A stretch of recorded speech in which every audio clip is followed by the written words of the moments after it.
ताज्या बातम्या विचार नव्हे, त्यासाठी सचोटी न्यूज चॅनल बघायलाच हवे। ज्ञान मनोरंजन संस्कार देणारे चॅनल सचोटीला सबस्क्राइब करा, बेल आयकॉनचे बटन दाबा, सोबत शेअर करायला विसरू नका।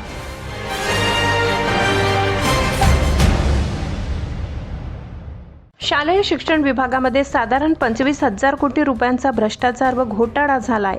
बोगस शिक्षक भरती, बोगस शालार्थ आयडी प्रणाली, बोगस बिंदू नामावली खाडाखोड, बोगस रोस्टर खाडाखोड, बोगस संस्था, बोगस शिक्षक भरती, बोगस वेतन बिले, बोगस मेडिकल बिले, पदोन्नती बोगस, बोगस अनुदान अशा विविध प्रकारचे शालेय शिक्षण विभागामध्ये भ्रष्टाचार करण्यात आला आहे। साधारण महाराष्ट्र राज्यामधील शालेय शिक्षण विभागामध्ये भ्रष्टाचार करण्यात आलाय। साधारणतः महाराष्ट्र राज्यामधील शालेय शिक्षण विभागामध्ये 25,000 कोटी रुपयांचा शालेय शिक्षण विभागात घोटाळा झालाय, अशी तक्रार विरोधी पक्षनेते श्री एकनाथरावजी खडसे यांनी विधान परिषदेत केली। विधान परिषदेत त्यांनी मांडलेले मुद्दे पहा। सभापती महोदय, विरोधी पक्षाकडून मांडलेल्या या प्रस्तावावर माझे विचार मांडण्यासाठी मी उभा आहे। सभापती महोदय, शिक्षण विभागाच्या संदर्भामध्ये चर्चा या ठिकाणी मोठ्या प्रमाणावर यापूर्वीच्या वक्त्यांनी केली। मी शिक्षण विभागातल्या एका विभागाकडे आपली चर्चा उपस्थित करणार आहे, आणि ते म्हणजे गेल्या अनेक वर्षापासून जर आपण पाहत आहोत तर मराठीच्या शाळा बंद पडत आहेत, आणि त्यातल्या त्यात मराठीच्या शाळा बंद पडत आहेत आणि मोठ्या प्रमाणावर शिक्षक जे आहेत ते अतिरिक्त होत आहे। या अतिरिक्त एका बाजूला अतिरिक्त शिक्षकांची संख्या मोठी आहे, दुसऱ्या बाजूला शाळेमध्ये शिक्षक भरले जात नाही। म्हणजे नवापूर मी पाहिलं त्या ठिकाणी काही नंदुरबार जिल्ह्यामध्ये एक शिक्षकी शाळा भरपूर आहे, काही ठिकाणी तर शिक्षकच नाही आहे। शाळा आहे तर शिक्षक नाही, शिक्षक आहे तर विद्यार्थी नाही, अशी अवस्था मराठी शाळांच्या संदर्भामधल्या आहे। कर्नाटक सीमेवरच्या शाळा मराठी माध्यमाच्या, त्या ठिकाणी सातारा, सांगली, कोल्हापूर नाही त्याच्यामध्ये, पण सोलापूर या भागातल्या ज्या शाळा आहेत मराठी शाळा, त्या ठिकाणी एका बाजूला कानडी शाळांची मागणी वाढते आहे आणि सरकार ते मान्यही करत आहे, पण मराठी शाळांकडे दुर्लक्ष होत आहे। प्रामुख्यानं मराठी शाळा त्या बॉर्डरवर जिवंत राहिल्या पाहिजे। कानडीला प्राधान्य देतात, तिकडे कानडीवाले आमच्या कानडीला प्राधान्य द्या म्हणून आग्रह करतात, इकडे मराठी आपण मागे जातो, अशी स्थिती आहे। बऱ्याचशा ठिकाणी पाहिलं तर मराठी शाळा खोल्या नाहीत, शाळा खोल्याची अवस्था अत्यंत खराब झालेली आहे।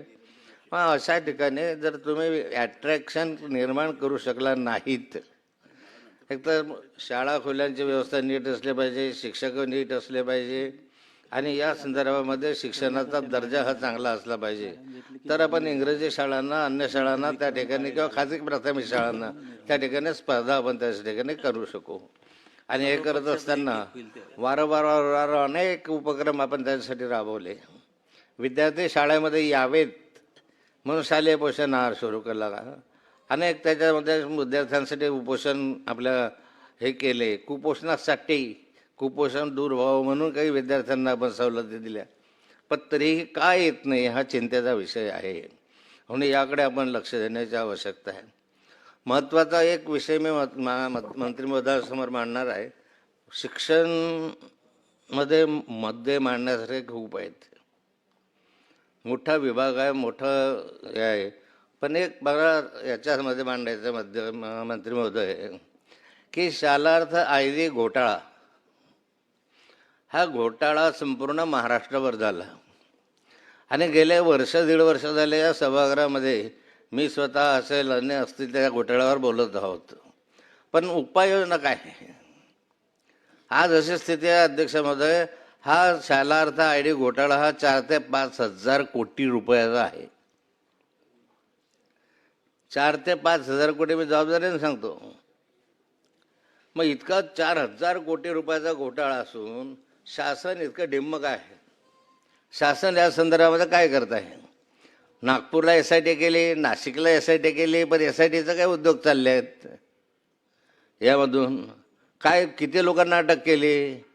हो, असा आहे सभापती महोदय की शालार्थ आयडीच्या संदर्भामध्ये जे बोगस शिक्षक निघाले याच्यामध्ये ते 2012 पासून तर अद्यावत आतापर्यंत माहिती आहे की हा बोगस आहे, हा बनावट आहे, पण तरी त्याचे पगार सुरू आहे. आणि मध्ये म्हणतात की आम्ही कोर्टामध्ये गेलो, कोर्टाने सांगितलं, कोर्टात गेलं तुम्ही, न्यायालयाने सांगितलं की यांचे पगार चालू ठेवा, त्याच्या वरच्या कोर्टामध्ये तुम्ही जा.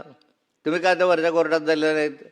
मग ह्या 2012 पासून आत्तापर्यंत इतक्या हजारो शिक्षक बोगस जे आहेत बनावट कागदपत्राच्या आधारे त्यांचे पगार का चालू ठेवले? त्यांचे किमान पगार बंद करा ना. पण पगार सभापती महोदय त्यांची मागचे ॲरियर्स सुद्धा देणं सुरू केले. मागचे ॲरियर्स म्हणजे हा आता म्हणत होता 4,000 कोटीचा आणि हा 14,000 कोटीचा घोटाळा असावा. तुम्ही किती दिले? अरे कशा केल्या त्या अधिकाऱ्यांनी? नाशिक विभागामध्ये माझ्याकडे काही उदाहरणं आहेत की एकेका शाळेमध्ये एकेका दिवशी 177, 277 एकाच शाळेमध्ये, म्हणजे संस्थेमध्ये, शाळा म्हणजे संस्था, त्या संस्थेच्या 5-6 ज्या असतील त्याच्यामध्ये इतक्या मोठ्या प्रमाणावर त्या ठिकाणी एका दिवसामध्ये मंजुरी दिली बच्चावने. त्या चव्हाणच्या मदतीने कसं होऊ शकतं? बनावट कागद, बनावट शाळा ID आणि त्याला मान्यता दिली.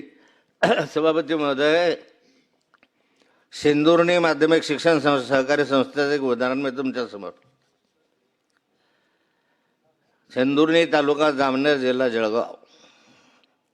नमूद संस्थेच्या गुन्ह्यात एकूण 15 शाळा आहे. एकूण 177 शिक्षक शिक्षकेतर कर्मचारी यांची गुन्ह्यामध्ये नावे समाविष्ट आहे. आपण गुन्हा दाखल केला बहुतेक ठिकाणी. त्या गुन्ह्यामध्ये 177 नावं या संस्थेच्या ह्याच्यातले आहे. नमूद कर्मचारी गुन्ह्याच्या अनुषंगाने प्राप्त कागदपत्रांचे अवलोकन केले असता गुन्ह्यातील शिक्षक शिक्षकेतर कर्मचारी यांचे बहुतांश शालार्थ आदेश हे 28/8/19 तत्कालीन उपसंचालक नितीन बच्छाव यांनी त्या चव्हाणच्या पद्धतीने दिले. एकाच दिवशी 177 शिक्षकांना एकाच संस्थेमध्ये एकाच दिवशी मान्यता दिली. गुन्हे दाखल झाले. पुढे काय? कुणाला अटक केली तुम्ही? 177 शिक्षकांचा पगार हा 2012 पासून 2026 पर्यंत सुरू आहे. म्हणजे काय लूट आहे शासनाच्या पैशाची? हा अध्यक्ष महोदय, या ठिकाणी एकूण शालार्थ आयडीचा क्रमांक बनावट धरून 77 शिक्षक शिक्षकेतर कर्मचाऱ्यांना एकच आवक क्रमांकाचे 3 आदेश निर्गमित केले 20/8/2019. शालार्थ आदेशाचा जावक क्रमांक 20/8/2019 मध्ये 31 शिक्षक शिक्षकेतर कर्मचारी यांचे एकाच जावक क्रमांकाचे 3 आदेश निर्गमित केले. शालार्थ आदेशाचा जावक क्रमांक 20/8/19 यामध्ये एकूण 35 शिक्षक शिक्षकेतर कर्मचारी यांचे एकच जावक क्रमांकाचे 3 आदेश निर्गमित केले. शालार्थ आयडीचे धरून 20/8/19 एकूण 18 शिक्षक शिक्षकेतर कर्मचारी यांचे एकाच जावक क्रमांकाचे आदेश निर्गमित केला. शालार्थ आदेशाचा जावक क्रमांक यामध्ये 14 शिक्षक शिक्षक कर्मचारी आहे.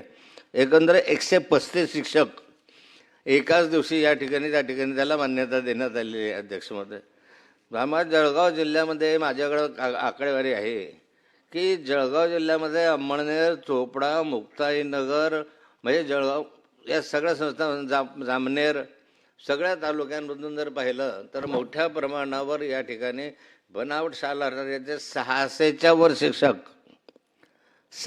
वर शिक्षक त्या ठिकाणी शालार्थ घोटाळ्यामध्ये आहे. मग अध्यक्ष महोदय, 600 ही संख्या इतकी मोठी आहे एका जिल्ह्यासाठी. कदाचित त्यापेक्षा जास्त असू शकतील. 600 कदाचित मी कमी सांगताय तुम्हाला, पण एवढ्या मोठ्या प्रमाणावर एकच माझं वारंवार सांगणार आहे तुम्हाला की एवढ्या मोठ्या प्रमाणावर बनावट शालार्थ आयडीने येऊन त्या पगार कसे चालू आहेत त्यांचे? पगार का बंद करत नाहीत तुम्ही? दुसरं, या ठिकाणी पगार बंद करणं मागच्या ॲरियर्स का देतात त्यांना? लाखोचे एकेका शिक्षकाचे 2-2, 3-3 लाख, 4-4 लाख हॅरियर्स आहे. एका शिक्षकाचे 4-4 लाख हॅरियर्स. मागचे पगार तर आहेच, पण मागचे 4 लाख आहे. आणि 177 शिक्षक एका शाळेमध्ये. दुसऱ्या शाळेमध्ये 18 शिक्षक. आंतोर्ल्याची शाळा आहे आमची एक ठिकाणी, तराळ महाविद्यालय, तराळ शिक्षण संस्था. त्या ठिकाणी शिक्षक ज्युनियर आणि माध्यमिक शाळा जर धरली त्या ठिकाणी तर 18 शिक्षक अधिक ज्युनियरच्या संख्या असते. शिक्षकेतर कर्मचाऱ्यांची संख्या अधिक असेल. कुऱ्याला फडके शाळा आहे, त्या शाळेमध्ये शिक्षकांची संख्या जवळपास 18च्या आसपास असेच बोगस भरलेली आहे. आणि अध्यक्ष महोदय, ह्या आम्हाला माहिती असलेल्या शाळाने अंमळनेर तालुक्यामध्ये सर्वाधिक बनावट अशा स्वरूपाच्या झाल्या. चोपडा तालुक्यात झाल्या, नामनेर तालुक्यात झाल्या. मग जवळपास 600-700 शिक्षक एका जिल्ह्यामध्ये जे आधुनिक ज्यांच्यावर तुम्ही गुन्हे दाखल केलेले आहे. असं काही शिक्षक अजून सुटलेले आहे, काही शिक्षकेतर कर्मचारी सुटलेले आहे. महाराष्ट्रामधली ही संख्या फार मोठी आहे. मग SIT नेमली तुम्ही. SIT नेमून काय SITचं काय झालं? नाशिकमधले हे सगळ्या संस्था आहेत, ह्या साऱ्या संस्था जवळपास सत्ताधारी पक्षाशी बांधलेला आहे, जवळपास. आणि नाही तर घोटाळा झाला म्हणून सत्तेमध्ये सामील झालेले आहे. आमच्याकडे सेंदुर्णीला जे गरुड साहेब आहेत, हे गरुड भाजपमध्ये गेले. ते आमच्या राष्ट्रवादी काँग्रेसमध्ये होते.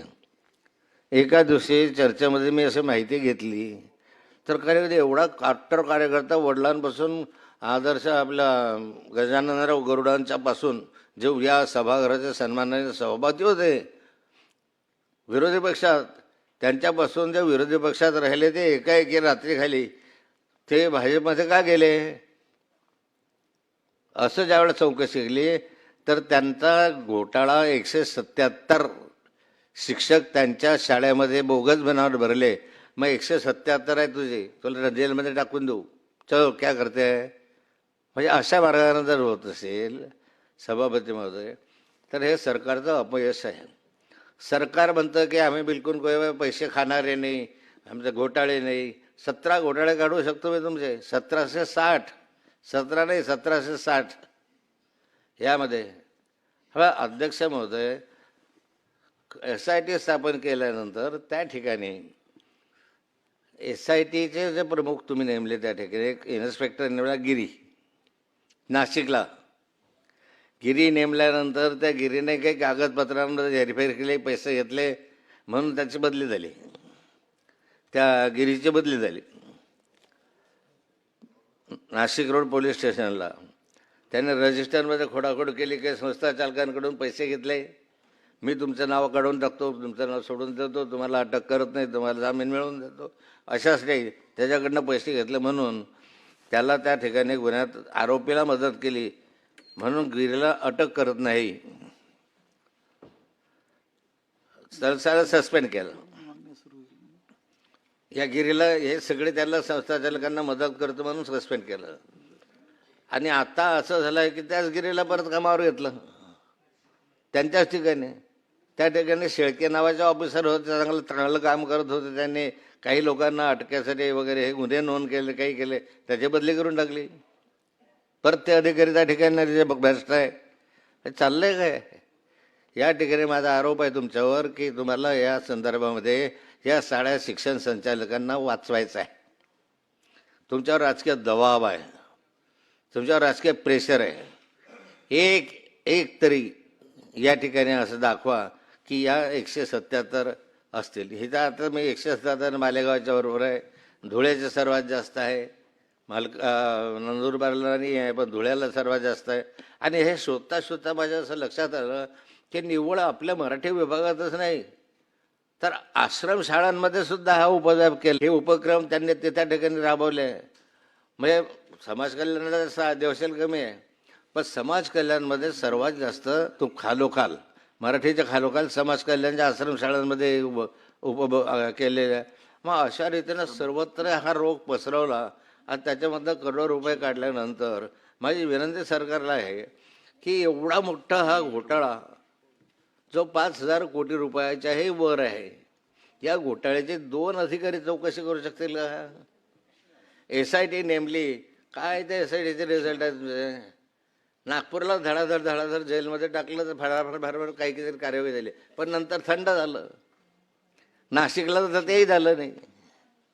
नाशिकला एवढ्या मोठ्या प्रमाणावर असताना SITच्या माध्यमातून एका वर्षामध्ये किती लोकांना अटक करण्यात आली, किती लोक सस्पेंड करण्यात आले, किती अधिकारी त्या संदर्भामध्ये आहे. अधिकारी म्हणजे काय आहे की शिक्षण विभागाच्या संदर्भामध्ये माध्यमिक शिक्षणाच्या अधिकारी जे आहेत त्यांच्या माध्यमातून प्रस्ताव जातात. मी विचारलं, आमच्या कल्पना चव्हाण म्हणून माध्यमिक शिक्षण अधिकारी आहेत, त्यांना विचारलं. त्यानं खालून प्रस्तावला, आम्ही वर पाठवला तर मंजूर झाला. वर म्हटलं मंजूर कसा का होतो? तर म्हणे आता वर मंजूर केला, आम्हाला आदेश आले, आम्ही IDA केलं. माध्यमिक शिक्षणाधिकाऱ्यापासून उपसंचालकापर्यंत, संचालक तर मला माहिती नाही, पण उपसंचालकापर्यंत साऱ्यांचे हात त्याच्यात गुंतलेले आहे. कोणत्या उपसंचालकाला तुम्ही अटक केली? एक सोडून ना, कोणत्या शिक्षणाधिकाऱ्याला तुम्ही अटक केली?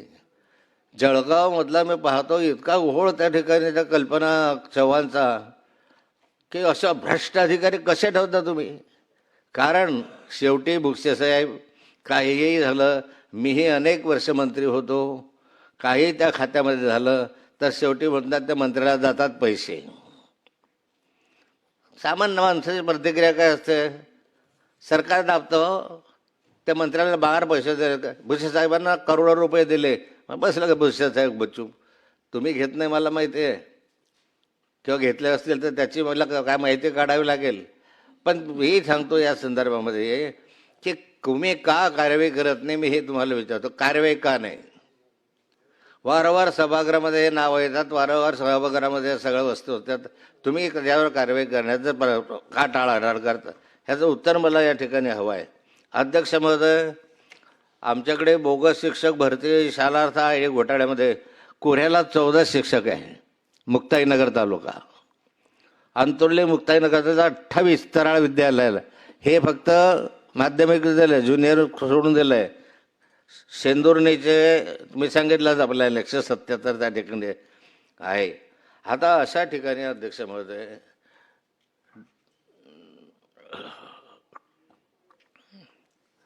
कशी शाळा चालणार आहे तुमचं? आणि सर्वात महत्त्वाचं माझं याच्यासाठी मी तळमळ वारंवार हे सांगतोय, सर्वात महत्त्वाचं गोष्ट की आत्ता आमच्या शाळेमधले एरियर्स निघाले आमच्या छातीवर, म्हणजे माझी नाही आहे पण अंतुरलेला ॲरियर्स निघाले त्या ठिकाणी. आणि मी माहिती घेतली की हे बनावट आहे, बोगस शिक्षक आहे, यांचं यादीमध्ये नाव आहे, ह्यांचं अटक करण्यामध्ये नाव आहे, तरी यांचे ॲरियर्स एवढ्या करोडो रुपयाचे, करोडो बरं लाखोने म्हणत मी, करोडो रुपये निघाले कसे? शेवटी अजूनही तेच अधिकारी, अजूनही तेच सरकार, अजूनही तेच मंत्री यांना मदत करतायत असं चित्र एकंदरीत त्याच्या माध्यमातून दिसतं आहे. आणि यामधून मला वाटतं की आपण कारवाई केली पाहिजे. दुसरा एक विषय मावळचा मांडतोय. पुण्यातील मावळ तालुक्यामध्ये अध्यक्ष महोदय वामनराव हैबतराव देशमुख माध्यमिक विद्यालय देवघर या अंशतः अनुदानित शाळांना महाविकास आघाडीच्या सरकारच्या काळात अनुदान वाढीचा टप्पा देण्याचा निर्णय घेतला. नंतर शहरी भागात असणाऱ्या पटसंख्येचा नियम लागून ग्रामीण भागामध्ये तुम्ही नाहीत म्हणून अनुदान नाकारलं. तर यांना न्याय मिळाला पाहिजे. अध्यक्ष महोदय, शिक्षण क्षेत्रामधला ही अनादवंती कारभार दूर करण्याच्या संदर्भात सरकारने एक तर मला असं वाटतं की तुमच्या सगळ्या शिक्षणाच्या संदर्भामध्ये गेले अनेक वर्ष सर्व शिक्षक बोलत आहे, शिक्षक प्रतिनिधी बोलत आहे. एक या संदर्भामधले सभापती महोदय, मंत्री महोदय, शिक्षण क्षेत्राच्या या साऱ्या कारभाराच्या संदर्भामध्ये एक श्वेतपत्रिका काढा. समजू द्या साऱ्या समाजाला. एक श्वेतपत्रिका काढा की आम्ही कुठे आहोत, कुठे होतो आणि कुठली दिशा आमची राहणार आहे. सेंट्रल गव्हर्नमेंटच्या बऱ्याचशा योजना आहे, पूर्णपणे राबवल्या जात नाही. राज्य सरकारने अनेक उपक्रम चांगले याच्यासाठी केले, त्या राज्य सरकारच्या माध्यमातून आहे, ते खाली राबवले जात नाही. गावागावातला तुमचा शिक्षणाच्या क्षेत्रात जो काही त्या ठिकाणी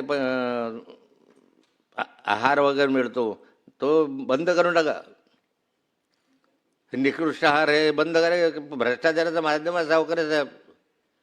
तुम्हाला माहीत आहे, मला माहीत आहे, साऱ्यांना माहिती आहे. पण तो असा वाया जातो, हा पैसा वाया जातो. ह्याच्याऐवजी हे करा. आता मी पाहिलं शिक्षणाच्या क्षेत्रामध्ये आता अलीकडे या वर्षीची गोष्ट सांगतो तुम्हाला की शाळेमध्ये ड्रेस द्यायची तुम्ही ठरवलं विद्यार्थ्यांना. विद्यार्थ्यांना ड्रेस देत असताना विद्यार्थी संख्या गृहीत धरली ती कोणती? ज्या दिवशी ॲडमिशन झाले त्या दिवशी ती विद्यार्थी संख्या किती? 60. मग 60 विद्यार्थ्यांना ड्रेस मिळाले आणि त्याच्यानंतर 2 तारखेला, 3 तारखेला, 4 तारखेला, 5 तारखेला, त्याच्यानंतर 8 दिवसामध्ये ज्या विद्यार्थ्यांची भरती झाली त्यांना मिळालेच नाही. मग नाही संपला, आमच्याकडे एवढा कोटा आहे. माझ्याकडे मी सांगतो तुम्हाला की माझ्या संस्थेमध्ये तुमचं गोडाऊन आहे, त्या भरलेलं आहे गोडाऊन, पण विद्यार्थ्यांना ड्रेस मिळत नाही अशी स्थिती आहे. कशासाठी ठेवताय? जेवढे विद्यार्थी आले तेवढ्यांना द्या, जेवढं पात्र आहे तेवढ्यांना द्या, अपात्रांना द्या असं म्हणत नाही आहे. पण त्याच्या तारखाचं ठरवून घ्या काहीतरी, किंवा त्याचा मुद्दा हे तर ठरवून घ्या. याच्यामध्ये फार मोठा भ्रष्टाचार आहे. म्हणजे विद्यार्थी संख्या कमी दाखवायची, आपल्या जास्त दाखवायची, कमी विद्यार्थ्यांना द्यायचे, ह्याच्यामध्ये तुम्ही बघून घ्या. दुसरा भाग कसा आहे तुमच्या काय माटुंग्याला आपलं शाळेचं त्याच संदर्भामध्ये म्हणजे जे पुस्तकं वगैरे छापतात त्याबद्दलची गोष्ट आहे. ह्या पुस्तक छापण्याच्या संदर्भामध्ये ही पुस्तकं तुम्हाला द्यायची आहेत ना, मग शाळा सुरू व्हायच्या आधी जी संख्या आहे ती घरी देऊन तो पुस्तक देण्याचा प्रयत्न करता. परंतु प्रत्यक्ष पुस्तकं मिळतात का? बाहेर विकत मिळतात. हो, बाहेर विकत मिळतात. आणि आपल्याकडे आपल्या शाळेचे बाल काय म्हणतात, कोणतं काय हो सांगतं, बालभारती, त्या बालभारतीच्या मध्यामध्ये दिलं. एकंदर मी सांगतो तुम्हाला तो पासा मी याच्यासाठी म्हणतो श्वेतपत्रिका काढा की एकच मिनिटात बालभारतीच्या माध्यमातून जेवढे पुस्तक तुम्ही छापले त्या ठिकाणी, या छापलेल्या पुस्तकांच्या संदर्भामध्येही तपासणी करून या श्वेतपत्रिकेमध्ये घाला. प्रचंड घोटाळा जर असेल शिक्षण खात्यामधला एका भागात तर तो बालभारतीमध्ये, तो शिक्षकांच्या या पुस्तकांच्या संदर्भामधले आहे. वेळेवर पुस्तकं न मिळणं, त्यामुळे विद्यार्थ्यांना काहींना तर पुस्तकच मिळत नाही, शेवटपर्यंत पुस्तकं मिळत नाही. मग ही व्यवस्था करण्याची गरज आहे की नाही, ही तुमची जबाबदारी आहे की नाही. आणि मंत्री महोदयांच्या उत्तरामध्ये मी जाणून घेऊ इच्छितो, आज तुमची जी खरंच प्रामाणिक इच्छा असेल तर या संदर्भामधला हा शालार्थ ID घोटाळा ह्याच्यावर ताबडतोब कारवाई करा. आत्ता नाशिकला उलट ते भ्रष्ट अधिकारी परत तुम्ही तपासणीसाठी आणले. कशासाठी आणतात? म्हणजे ज्याच्यावर आक्षेप आहे, आरोप आहे, ज्याने संस्था चालकांकडून पैसे घेतले त्याला परत त्या ठिकाणी नेमलं.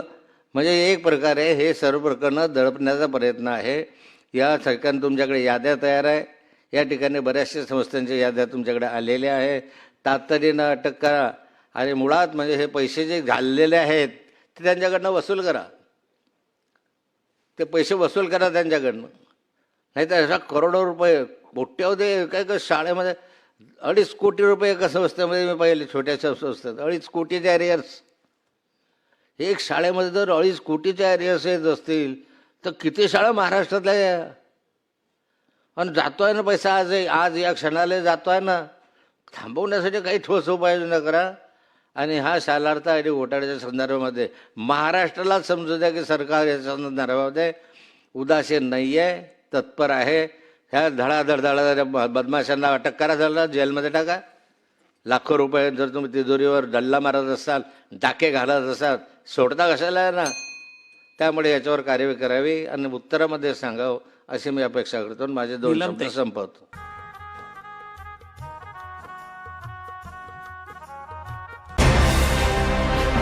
ताज्या बातम्या विचार नव्हे त्यासाठी सचोटी न्यूज चॅनल बघायलाच हवे. ज्ञान, मनोरंजन, संस्कार देणारे चॅनल सचोटीला सबस्क्राईब करा. बेल आयकॉनचे बटन दाबा. सोबत शेअर करायला विसरू नका.